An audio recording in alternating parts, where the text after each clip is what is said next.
کلام مقدس پرانے عہد نامہ میں سے حزقیل نبی کی کتاب اس کا 3 باب۔ پھر اس نے مجھے کہا، اے آدم زاد، جو کچھ تو نے پایا سو کھا، اس طومار کو نگل جا اور جا کر اسرائیل کے خاندان سے کلام کر۔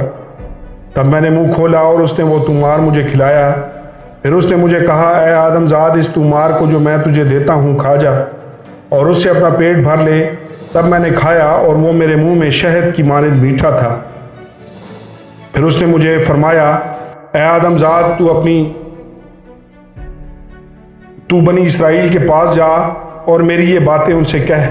کیونکہ تو ایسے لوگوں کی طرف نہیں بھیجا جاتا جن کی زبان بیگانہ اور جن کی بولی سخت ہے،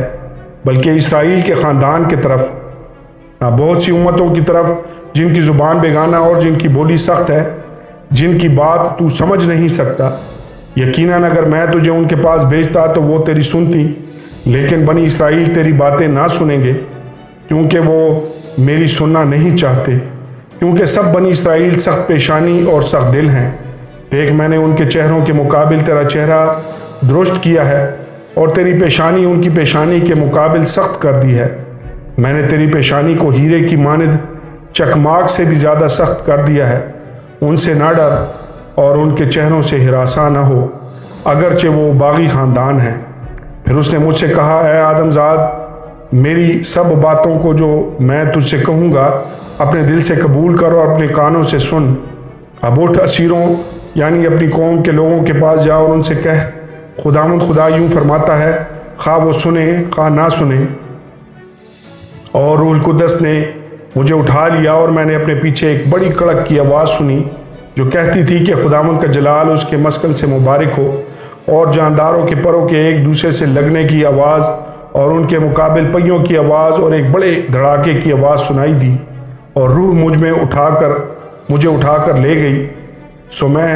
تلخ دل اور غضبناک ہو کر روانہ ہوا، اور خداوند کا ہاتھ مجھ پر غالب تھا، اور میں تل ابیب میں اسیروں کے پاس جو نہر کبار کے کنارے بستے تھے پہنچا، اور جہاں وہ رہتے تھے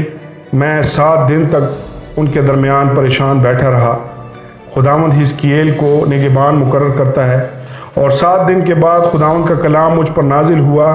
کہ اے آدم زاد، میں نے تجھے بنی اسرائیل کا نگہبان مقرر کیا، پس تو میرے منہ کا کلام سن اور میری طرف سے ان کو آگاہ کر دے۔ جب میں شریر سے کہوں کہ تو یقیناً مرے گا اور تو اسے آگاہ نہ کرے، اور شریر سے نہ کہے کہ وہ اپنی بری روش سے خبردار ہو تاکہ وہ ان سے باز آ کر اپنی جان بچائے، تو وہ شریر اپنی شرارت میں مرے گا، لیکن میں اس کے خون کی باز پرس تجھ سے کروں گا۔ لیکن اگر تو نے شریر کو آگاہ کر دیا اور وہ اپنی شرارت اور اپنی بری روش سے باز نہ آیا، تو وہ اپنی بدکرداری میں مرے گا، پر تو نے اپنی جان کو بچا لیا۔ اور اگر راست باز اپنی راست بازی چھوڑ دے اور گناہ کرے، اور میں اس کے آگے ٹھوکر کھلانے والا پتھر رکھوں، تو وہ مر جائے گا، اس لیے کہ تو نے اسے آگاہ نہیں کیا، تو وہ اپنے گناہ میں مرے گا اور اس کی صداقت کے کاموں کا لحاظ نہ کیا جائے گا، پر میں اس کے خون کی باز پر تجھ سے کروں گا۔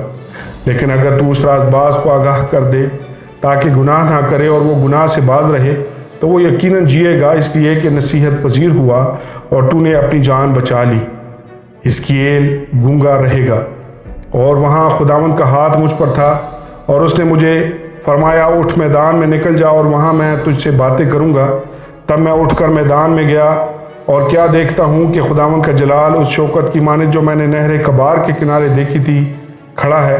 اور میں منہ کے بل گرا۔ تب روح مجھ میں داخل ہوئی، اور اس نے مجھے میرے پاؤں پر کھڑا کیا اور مجھ سے ہم کلام ہو کر فرمایا کہ اپنے گھر جا اور دروازہ بند کر کے اندر بیٹھ رہ، اور اے آدم زاد، دیکھ، وہ تجھ پر بندھن ڈالیں گے اور ان سے تجھے باندھیں گے، اور تو ان کے درمیان باہر نہ جائے گا، اور میں تیری زبان تیرے تالو سے چپکا دوں گا کہ تو گونگا ہو جائے، اور اس کے لیے نصیحت گو نہ ہو، کیونکہ وہ باغی خاندان ہے۔ لیکن جب میں تجھ سے ہم کلام ہوں گا تو تیرا منہ کھولوں گا، تب تو ان سے کہے گا کہ خداوند خدا یوں فرماتا ہے، جو سنتا ہے سنے، جو نہیں سنتا نہ سنے، کیونکہ وہ باغی خاندان ہیں۔ آمین اور آمین۔